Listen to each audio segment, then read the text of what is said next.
Assalamualaikum warahmatullahi wabarakatuh. Salam sehat, damai, sejahtera untuk saudaraku semua dimanapun berada. Rahayu, mugia agung dumadi. Saudaraku, dalam perenungan saya kali ini saya memikirkan sebuah tema yang berjudul zikir, wirid, warid. Dan hampir dibilang 190% sampai 100% para pejalan spiritual mengalami hal ini yang disebut zikir, wirid, dan warid. Nah, dia kebingungan atau banyak yang dibilang tergelincir di jalan yang sangat licin. Nah, begini saudaraku, Anda pernah lihat ya, seseorang yang mengamalkan suatu ilmu, dia tidak terkontrol pikirannya. Dia seolah-olah terlihat seperti orang gila. Dia seolah-olah bicara sendiri, ngalor ngidul, bicara tidak tentu arah. Nah, itu kenapa? Karena orang-orang tersebut mengamalkan suatu amalan ilmu, tapi belum ada wadahnya, belum ada tempatnya. Jadi hanya isinya saja. Nah, sedangkan isi jika tidak diwadahi atau ditempatkan pada suatu tempat, isinya akan tetap bergerak terus ke sana kemari. Tapi bila sudah ada tempatnya, maka isi tersebut akan membentuk atau menyerupai seperti tempatnya, besar atau kecil tempat tersebut. Satu contoh seperti air. Jika diletakkan di dalam gelas, maka air tersebut akan membentuk gelas. Jika diletakkan di dalam ember, diletakkan di dalam bejana, air tersebut akan mengikuti tempat yang dia tempati. Nah, begitu juga keilmuan ini, saudaraku.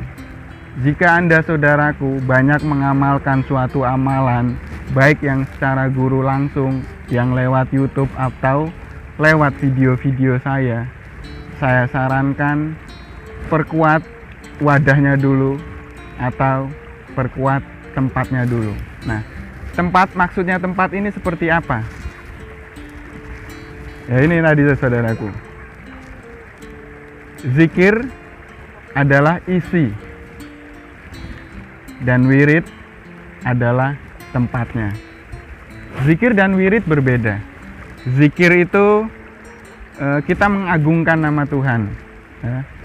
Seperti misalnya subhanallah, alhamdulillah, la ilaha illallah, asmaul husna, ya Rahman, ya Rahim, itu masuk ke dalam sebuah zikir. Sedangkan wirid adalah petikan-petikan ayat di dalam Al-Quran. Misalnya Anda membaca Qul huwallahu ahad, Allahu somad, itu masuk ke dalam wirid. Atau Anda membaca petikan surat At-Taubah, Yasin, atau apapun yang ada di dalam ayat Al-Quran, itu disebut wirid. Nah, wirid ini adalah wadahnya ya. Sedangkan zikir ini adalah isinya. Setelah tergabung antara wadah dan isi, antara zikir dan wirid, maka terjadilah warid atau karomah. Nah, ibu bapak kita adalah zikir, lalu dia berhubungan adalah wirid, dan menjadilah sesosok diri kita, disebut warid. Nah, satu contohnya seperti itu. Nah, setelah Anda siapkan wadah dengan wirid ya, untuk membuat wadah atau tempat dari isi, isilah dengan zikir. La ilaha illallah atau apapun yang menurut hati Anda senang. Setelah sekian lama Anda melakukan itu, maka lahirlah atau terjadilah warid. Warid di sini bisa disebut khasiat, bisa juga disebut karomah, bisa juga disebut kesaktian. Nah, disinilah banyak jalan yang tergelincir di antara para pejalan spiritual. Dia hanya disibukkan mentok di karomah. Dia hanya diisi dengan hal-hal yang berbau kesaktian. Dia hanya menghabiskan hidupnya di sebuah warid ini, sebuah kesaktian, sebuah karomah, di sebuah daya spiritual.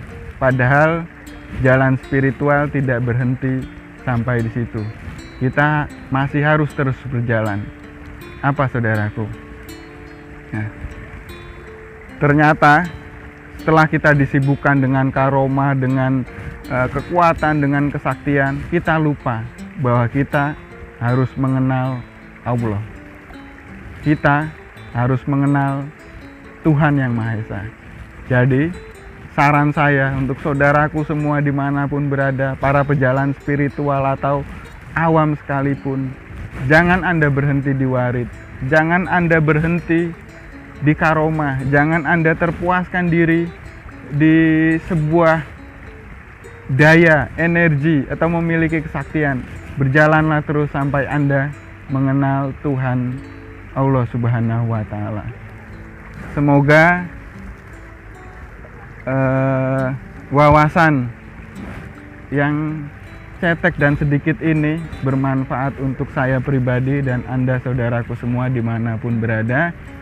Salam sehat, sukses selalu untuk Anda semua. Tetaplah berjalan di jalan kebenaran, jalan untuk mengenal Allah Subhanahu wa Ta'ala. Wassalamualaikum warahmatullahi wabarakatuh. Rahayu, rahayu.